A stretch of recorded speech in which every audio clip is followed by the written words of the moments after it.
Record. Well, Okay. ladies and gentlemen, welcome back to Straight and Unfiltered. This is part two of our great interview with highly decorated retired Green Beret Sergeant First Class Ryan Hendrickson, which is a great American patriot, highly decorated, multiple deployments, Iraq, Afghanistan, Latin America. So Ryan, welcome back again. I sincerely appreciate the time. I know you spare no effort in keeping the things going. You told me that you just stepped out of the fundraising event, and you are also raising medications and food supplies and whatever else for the Ukrainian folks back in Ukraine. That's where you came from. But we finished our episode yesterday when you were talking about that mission that did not really go quite as expected, where unfortunately you stepped on the IED and you ended up getting blown up and you got evacuated, obviously, from that place. And we wrapped up the episode by you stating that, hey, sometime down the line, you actually came across the lady nurse who treated you when you were basically, severely wounded with that IED. So can you please pick it up from right there? Yeah, so I ended up running into her. I think it was like Jacksonville, and she had told me that the time frames met up where we were at together. And yeah, she ended up being a nurse that worked on me, and she had let me know that I had expired twice while I was in the while I was in the role, whatever it is, role 3, role 2, whatever. Right. But yeah, so I didn't actually know the extent of my injuries until years later when I'm talking just to other people. Yeah. And so yeah, it was pretty cool to learn, kind of how bad it really was and what I lived through and everything. So yeah, that was pretty much how that all went down. Was devastating. I'm going to put the link to those who did not have a chance to join us on the first episode. But again, Ryan Hendrickson, besides being a highly decorated, Green Beret and all the great accomplishments, he came up with a great book that became one of the best sellers. And I strongly recommend to everybody to get the book, paper copy or electronic copy, to pick it up. It just nothing short of inspirational. Really great description of what you had to go through. I mean, dozens and dozens of massive reconstructive surgeries where most of the doctors, they were basically telling you, hey, you just need to kind of like sit back and relax. You're lucky to be alive, so forget about like any kind of thoughts about getting back in the military, let alone joining the unit, with your Green Berets, which obviously has ultra challenges, in addition to everything else that any U.S. military personnel has to go through, especially during the deployments to those kind of places. So can you please talk about everything, how you were staying motivated? And again, I know it was like up and down, but I mean, it was the process. You really had that goal in mind. You wanted to join the team, and you just pushed yourself well above any kind of limit, that I can think of. So please, expand on that. Right. Yeah, I mean, I wanted to return back to combat. I didn't want the Taliban to have beaten me. It's kind of knocked me down, bloodied me up some, but you didn't win. And so I always had that goal in my mind, even though the majority of people said like, hey man, this isn't going to happen. You need to have some sort of management expectation. And with that, because what we're worried about is you're going to set these goals that you want to get back to combat and do all this other stuff. And then when it doesn't pan out, there's going to be a mental situation you're going to go through, and we're worried about it. So you need to have management expectations. It's great to have goals, but this isn't going to happen. And so, but I understand that. I understand you need to be able to manage your expectations, and you need to be able to understand what your limitations are. But for me at this point in time, it gave me hope, and hope is very contagious. And I had a few verbal confirmations from my command that, if you can get medically cleared, which they all knew wasn't going to happen, but if you can get medically cleared, we'll send you back to war. And I was like, okay. So, yeah, it happened. It didn't really happen that way. I kind of backdoored my way into Afghanistan again. But when I was released from the hospital. I was medically retired at first, and then I got a waiver to stay on active duty because of my MOS. So it took a lot of money to train, to train one Green Beret. So they figured, heck, he could train other guys, or we can get our money out of him. Military could use definitely your expertise, especially with your multiple deployments. And though you could not, in their opinion, you could not perform, the way that you were supposed to be performing, but at least you could train the new generation of special forces, definitely. Yeah, or any number of jobs. I don't have to deploy. And matter of fact, my paperwork said I was non-deployable. It's like, okay. So I get back to 7th Group, had moved to Eglin, Florida at the time because of the BRAC movement. So I get to Florida, and we're, I settle back in, and I realize that I'm non-deployable, and company's getting ready to go back to Afghanistan in January of 2012. And so once the company left, there wasn't a lot of people who really knew who Ryan Hendrickson was. It was like, perfect. So we had this facility called the Thor 3, or this program called the Thor 3, and it was basically the return to war, or return to battle, or any way you want to put it. It was just getting back into the fight again, because you don't have to step on an IED to get hurt. Guys get hurt in jumps, guys get hurt in training accidents, guys get hurt all the time. So this program is what gives the command that warm, fuzzy feeling that this guy is good enough to go back to an ODA. So I was like, all right, perfect. So I went through the Thor 3 program, and I killed it, dominated it, which was not because I'm this, this badass dude. It's just because I really wanted to get back to Afghanistan. And I knew that I had the perfect opportunity to do it, because the people that were back at my battalion was gone. And so nobody really knew who I was.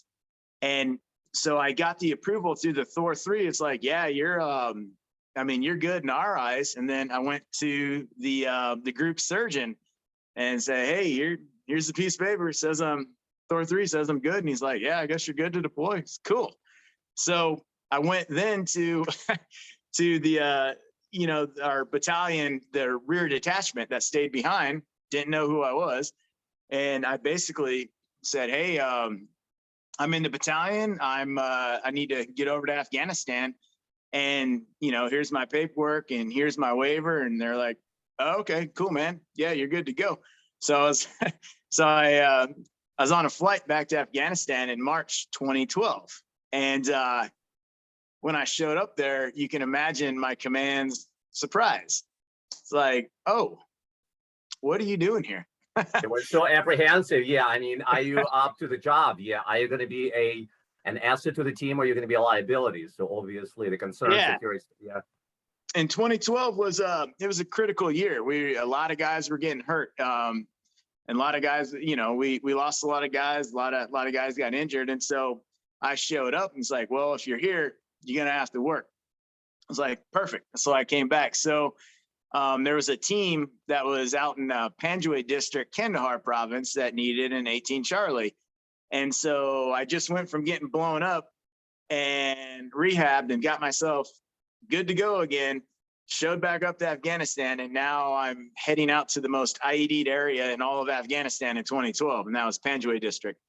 And so, it was one of those things like, all right, I'm back. Let's get back in the fight. And they're like, oh, you're not just going to the fight. You're going to the devil's doorstep. So good luck, buddy. And so, that was my trip back. And I ended up Afghanistan 12, 16, 17, 18, 20, and 21, and left in June of 21. So a lot of trips back after I got blown up. Incredible. And again, look, any kind of injury on the battlefields, any kind of wound, shrapnel, that's a big deal. But just to put the whole thing in perspective for the audience, and like I said before, I strongly recommend, the book, the Tip of the Spear, that I showed earlier in this episode and the previous episode, where you expand basically about the level of the devastating, impact of that explosion where your leg basically was supposed to be amputated. Like most of the doctors, they felt, hey, you cannot keep the leg, let alone, getting back on your 2 feet and joining the military. So if you can spend just a few minutes and talk about the challenges you had to go through, because I remember, I was just fascinated reading how you're taking like little step and little step and little step, and you're trying to make it to the window, without passing out. And then how you bring up your father, and his memories, about Vietnam. He came back absolutely, getting no appreciation from the ungrateful nation, which is unfortunate, for the Vietnam vets. And then when you came back, and that story with the Seahawks, how you were invited actually through one of your friends, to attend the game. And they showed you all the love and support and appreciation at the opening of the game. So I thought it was an incredible thing that probably, in addition to many other things, obviously your internal drive, your your drive, your focus, your perseverance, your motivation to really go back and join the force, not to be defeated by the Taliban, as you stated. But that Seahawk game, and then you were flying at some point at the airport, you come across the lady with a kid, and they're looking at your leg with all those multiple spikes, and they have a great picture of those spikes in the picture in the book. And they're asking what happened to you, and you're talking about, hey, I was swimming with the sharks in Florida, and the lady was kind of like electrocuted. Hey, no more. So you want to talk about those kind of things? All the steps, all the obstacles you had to go through just to, again, get back to the level where you can be an asset to the team as opposed to liability that many people, including some team members, they felt you may be after those devastating injuries.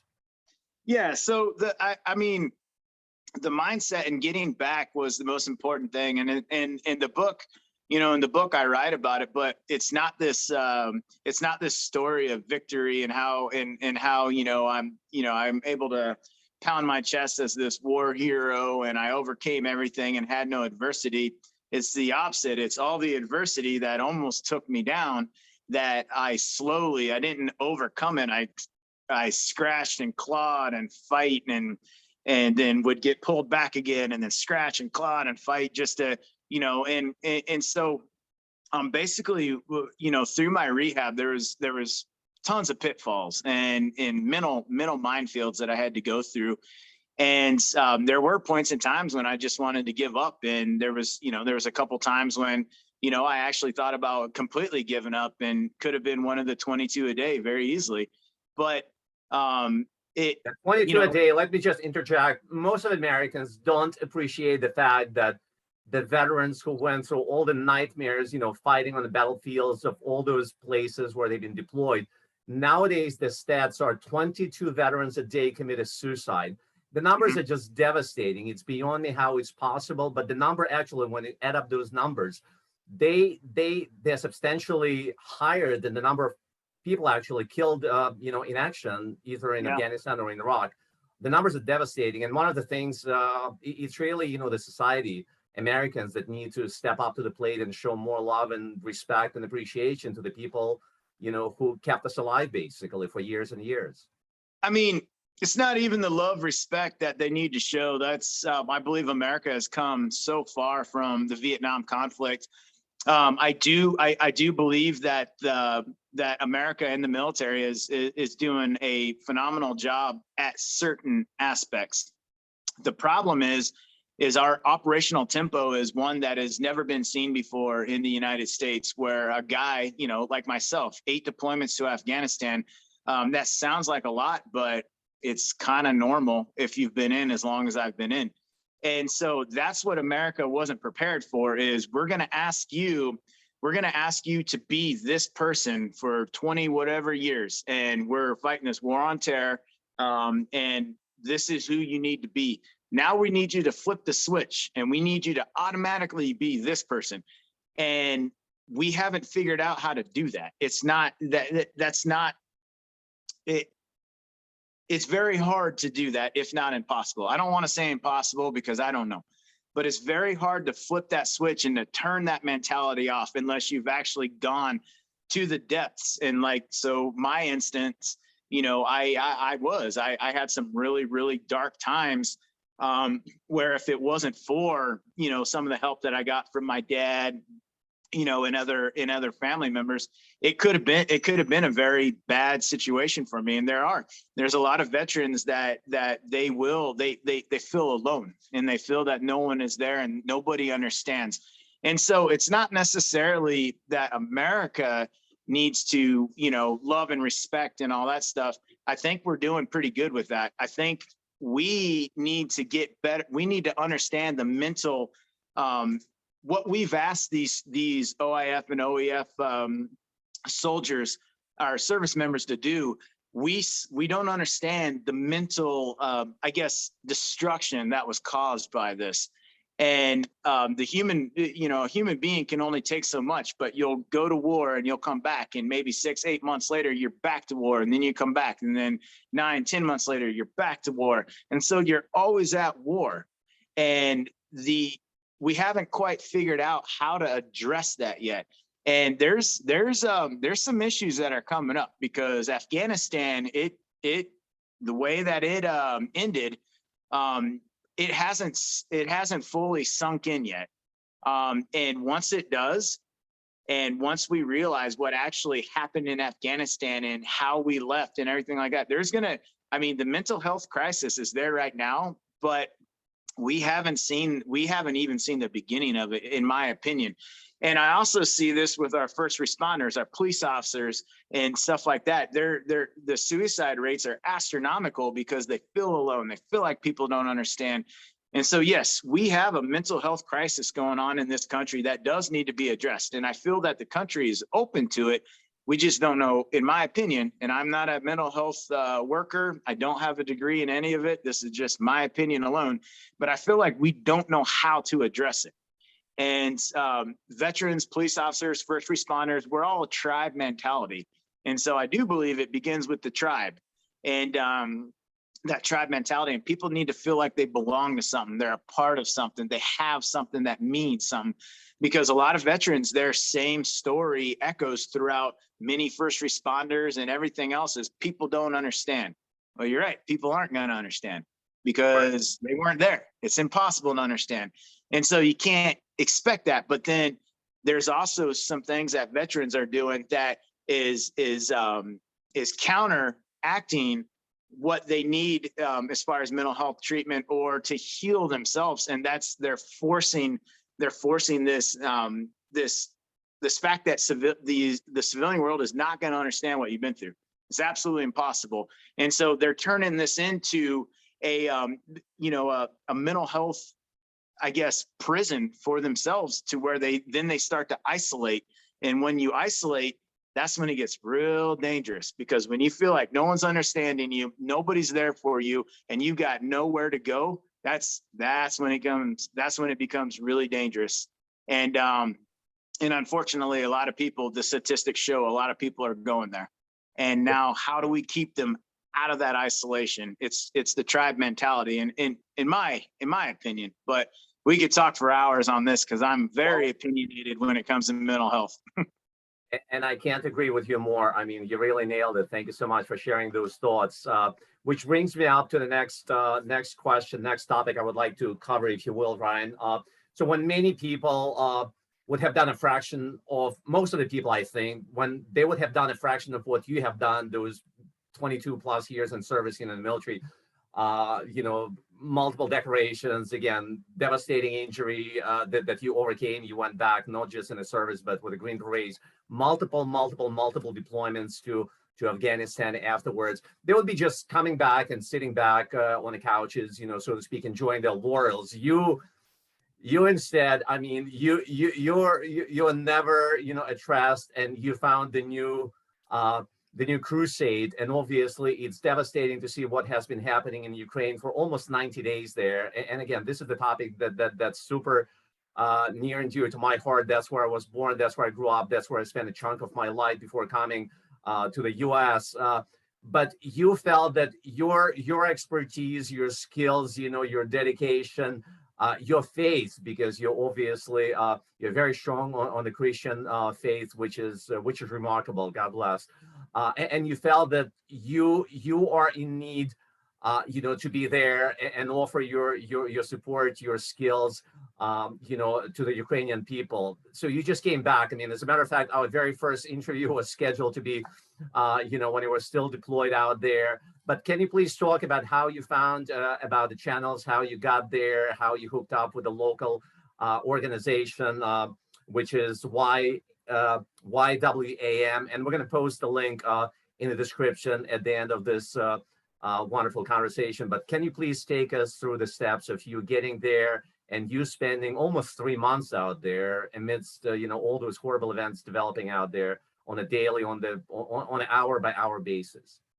Yeah. So I wasn't quite out there that long. It was 2 months, but so Afghanistan happened the way it did. And when I left Afghanistan in June of 21, so right before everything kind of went the way that it did, the end of June, and I was still in this contracting job, and just feeling very, very lost. I felt like I was kind of going through the motions, but I hadn't really done anything. And to an outsider looking in, someone would be like, yeah, you have. But in my mind, and in my heart, I felt like I haven't really, like, what's my purpose? 22 years in the military, 2 years as a government contractor in Afghanistan. What have I really done? And so as I was sitting there trying to figure out who Ryan Hendrickson is and what does Ryan Hendrickson want to do when he grows up, Ukraine pops off. And I'm watching it on the news daily and nightly, and it's taking me in. And so I get talking to one of my friends. His name is David Cunningham, and his family, they started the missionary organization YWAM. And so we were just talking one night, and I was like, yeah, I'm just lost, man. I don't know who I am or what I'm doing. And I don't know. Maybe I'll just go to Ukraine and see what kind of trouble I can get into. And he was like, well, I mean, what do you want to do in Ukraine? It's like, I don't know, man. I mean, I've done a lot of trigger pulling in my life. I don't think that that's the difference that I want to make. I don't know. There's got to be something else. I want to help people. And he goes, that's really funny. Yeah, I know a few guys in Ukraine. And so YWAM has a large missionary organization in Ukraine. I didn't know this. And so he's like, yeah, I know a few people in Ukraine. He's like, you wanna go over there and help them out? Now you're calling me, man. I don't know. So we talked and went through some things. And about a week later, I'm in Krakow, Poland, waiting on my ride across the border, heading to Kyiv. And I was like, oh, this is really happening. And I show up in Kyiv and I meet this missionary organization, and I get some sleep that night. And the next day we're heading northeast to go and evacuate people from this area. And when we get there, we can hear bombs going off in the distance, and the Russians are moving in on this area. And we get back to Kyiv, and every night it looks like a lightning storm out there, bombs and artillery and everything else going off. And it wasn't close to me. I was in no danger, but you can hear it on the outskirts. And I was like, wow, this is, and then it starts to click in like, oh, I'm here. And so the decision that I made to quit my job, go over there as a volunteer was basically, I was just looking for a meaning. I was looking for a purpose. And I know that there's a lot of power in helping people, and not just for what you give them, and spreading hope, but there's that you also help yourself. And so, and I started to figure out, who I was and what I wanted to do. And so I spent 2 months over there, and we went from, we were in Bucha and European, about 18 hours. The suburbs of Kiev, the capital. Yeah. And you've seen that level of devastation. Yeah, it's just insane. About 18 hours after the Russians left. Yeah. And so we were in there because we had hostile area passes from the government, and we were delivering, we went from extracting civilians that were in the way of the Russian advances to now we're delivering food and water and supplies and everything like that. And then as the aid organization started to pour back in, about 3 weeks later, we started to move north and east. So Kharkiv and then Donbass, and we were in Dnipro and Zaporizhia and which weren't bad. Dnipro is my favorite which is city. north of the country, north of Ukraine, and then Zaporizhia you mentioned, that's closer to the Black Sea, which is in the south, obviously, and then Donetsk, Lugansk, that's in the east. For the audience who is not familiar. But I mean, you've been all over the map, and with all the massive shooting. I remember watching one of the videos you posted on Instagram, I believe, where you show that at least 500, maybe like 1,000-pound bomb, like exploding literally so close by, to the vehicle where you were driving, guys, with your team. It's just absolutely incredible. So that actually, we were out of Zaporizhia at the time because we could get to Donbass easier. And we ended up getting approval from the government to go and deliver food to Severodonetsk, which is pretty much the most contested area in Ukraine right now. They're still fighting there, as of today. Yeah. And so we rolled up to the final checkpoint before you start your movement into Severodonetsk.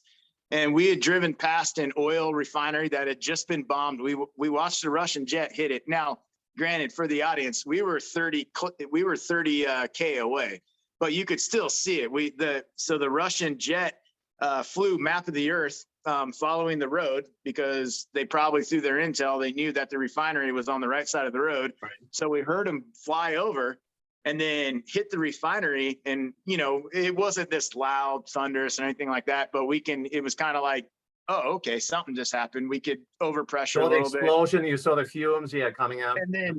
And then we start to see the smoke pouring out. It's like, oh, wow, that place just got struck. And then as we got up right next to it, it's holy cow, yeah.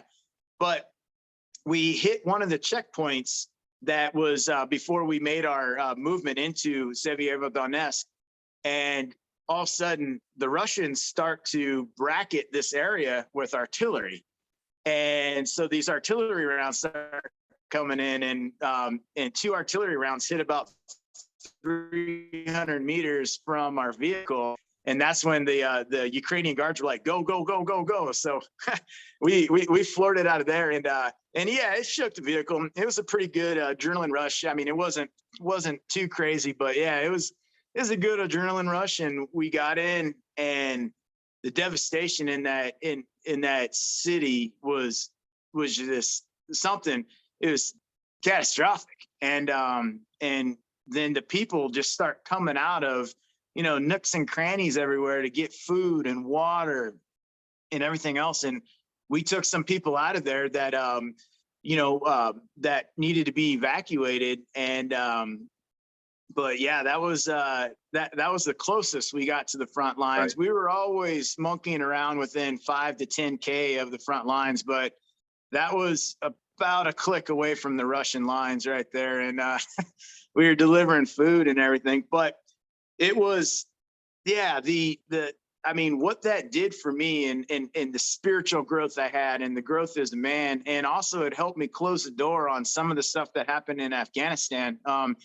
It's hard to explain the correlation between Ukraine and Afghanistan, but there was, I was able to, close a lot of doors, because regardless of where you're from in the world, pain is pain, sorrow is sorrow, despair is despair, and hurt is hurt. And so, and it brought back a lot of things, that a lot of flashbacks from villagers suffering in Afghanistan. And then I see that in Ukraine again, but now I'm able to help.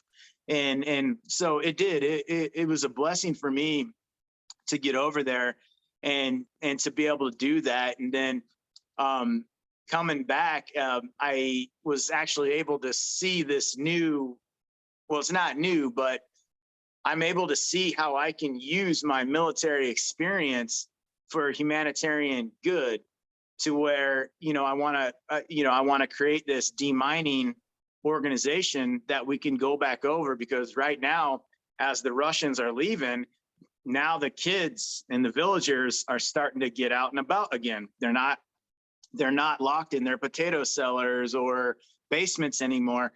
And as they're getting out and about, now the landmine injuries are flooding the hospitals. and the booby traps and the leave all over, behind. yeah, the landmines, and it's going to take months, if not years, to demine all those areas. And again, God bless you for even thinking about going back and contributing your engineering, IED, explosives, expertise to that effort. I mean, it's just absolutely incredibly remarkable. But yeah, I mean, the level of devastation, with the multiple, forget about just regular mines. I mean, there is plenty of, missiles and rockets and cruise missiles and bombs, including but not limited to, multiple bombs prohibited by all the conventions out there. They've been using Cluster the cluster bomb. bombs, the phosphorus bombs. It's been just nothing short of devastation. So again, I'm very apprehensive of the time frame. I know you have another engagement you indicated to me earlier, Ryan. So I you want to give a shout out to all the friends out there, both American friends and your new Ukrainian friends that you've been working with in Ukraine over the last couple of months before we wrap it up? Yeah, I mean, so there's a lot of people that made this trip possible for me, and I do. I mean, I still got a good 20 minutes, but there's a lot of people that made this possible for me, and it wasn't me going at it alone.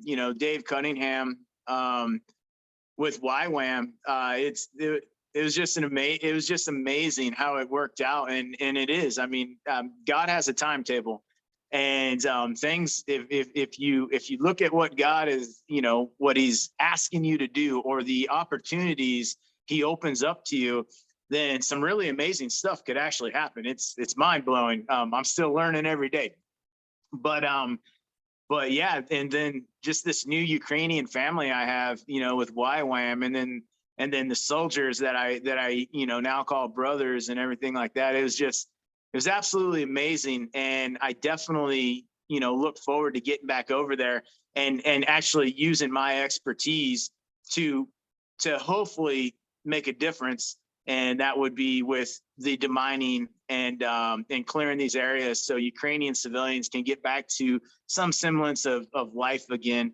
or start to rebuild their life without worrying about getting blown up in the process. So it's in the start. You know what I'm doing? I know how to demine. I know that really well, but I don't know how to get everything started to do it. So it's in the beginning phases, but it'll happen. It'll happen. I hope and pray, Ryan, you're gonna stay safe. You're gonna stay safe. Again, the world is a better place with people like yourself. God bless you. You're a great patriot. You're a great Christian. You're kind. You're humble. It's everything you went through. You're still keeping your head low. Just again, in my opinion, everybody should get the book. I hope that this book is going to be made into a movie. Hopefully, one day. It's a great inspirational story. It's something that, again, is a story of courage, valor, selflessness, inspiration. So again, God bless you for everything you have done. I do encourage, again, everybody to reach out, and we're going to put the link, to get hold of this wonderful, amazing book. So greetings to you. God bless you and your family. Stay well. And to our audience, hopefully you enjoyed this this video as much as I did. So hit the like, subscribe to the channel if you're new to the channel. And again, Ryan, you're welcome to come back anytime with any amazing and fascinating and inspirational stories you would like to share. So thank you so much. God bless. And to our audience, stay well. God bless you all. And until soon, take care, guys.